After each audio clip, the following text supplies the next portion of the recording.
வணக்கங்க, இது அர்ஜுன் கார்டன். இங்க பாருங்க, அன்னைக்கு மீளம் கொடுத்தாங்க இல்லையா போன வாட்டி. அதுக்கப்புறம் இப்போ வந்து அதுக்கு வந்து மீளம் மேலுக்கு அடிச்சு விடுறாங்க. கீழ் உரம் கிடையாது, செடி மேல அடிச்சு விடுறேன். இதுக்கப்புறம் இந்த காயெல்லாம் எப்படி இருக்குன்னு பார்ப்போம்.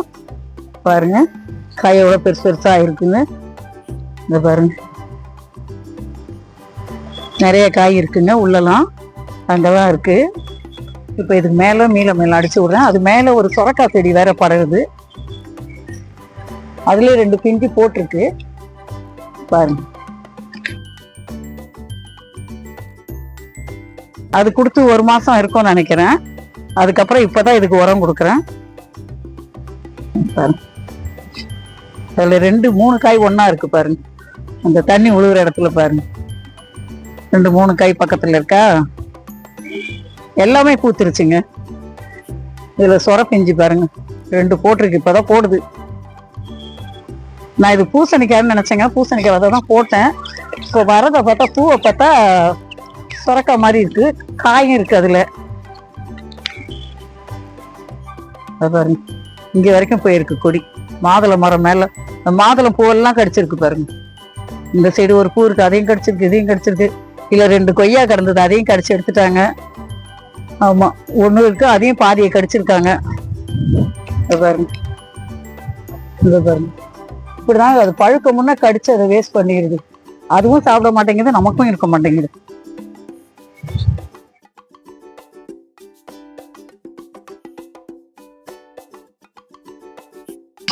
சரி, மல்லி செடி கொடுத்த மீளம் மீதி இருந்தது. சரி, அப்படியே இவங்களுக்கு கொடுத்துடலாம் அப்படி சொல்லிட்டு அதை சும்மா லைட்டா அடிச்சு விடுறேன். முருங்கையில எவ்வளவு பூ இருக்கு பாருங்க முந்தி. அதுக்கப்புறம் காயே வைக்க மாட்டேங்குது, பூக்கிற பூவெல்லாம் கொட்டுது. அதுக்கு என்ன செய்யன்னு புரியல எனக்கு.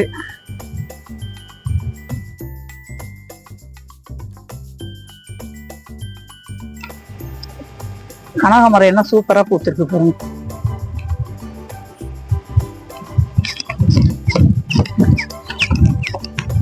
இதுல தக்காளி புதுசா இப்ப போடுதுங்க, புதுசா இதுவாயிருக்கு. பூ பூத்து அடுத்த சித்து காய்க்குது.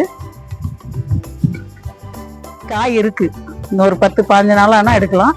இங்க பாருங்க, பீன்ஸு அங்க இருக்கிறதுல, அந்த ஃப்ரிட்ஜ் பாக்ஸ்ல இருக்கிறதுல பெருசாவே இருக்கு காய். இவங்கன்னா இந்த தண்ணி உங்களுக்கு இதுல படலை, அதனால இதுவா இருக்காங்க வாட்டமா. அந்த இதுல இருக்கிறதுல பெரிய காயா இருக்கு. இந்த நடுவுல பெரிய காய் இருக்கு, இந்த இலைக்கிட்ட இங்க இருக்குல்ல.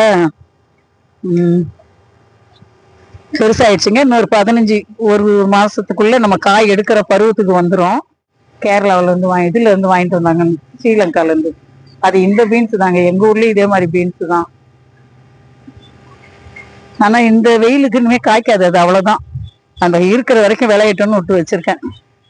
பாருங்க, இன்னொரு 20 நாள்ல எவ்வளவு வெங்காயம் இருக்கும் பாருங்க. இப்பவே பாருங்க, இதெல்லாம் வெங்காயம் கப்பு அடிச்சுதான் இப்படி இருக்கு. எவ்வளவு பெருசா இருக்கு பாருங்க. இது வெங்காயம் எவ்வளவு வச்சிருக்கு பாருங்க. இங்க பாருங்க, இதெல்லாம் வந்து நிறைய வெங்காயம் வச்சிருக்கு, அதனாலதான் அது அப்படி இருக்கு. இது வெங்காயம் எடுக்கும்போது ஒரு வீடியோ போடுறேன். இந்த வீடியோ பிடிச்சிருந்தா லைக் பண்ணுங்க, ஷேர் பண்ணுங்க, சப்ஸ்கிரைப் பண்ணுங்க. இது அர்ஜுன் கார்டன். நன்றி, வணக்கம்.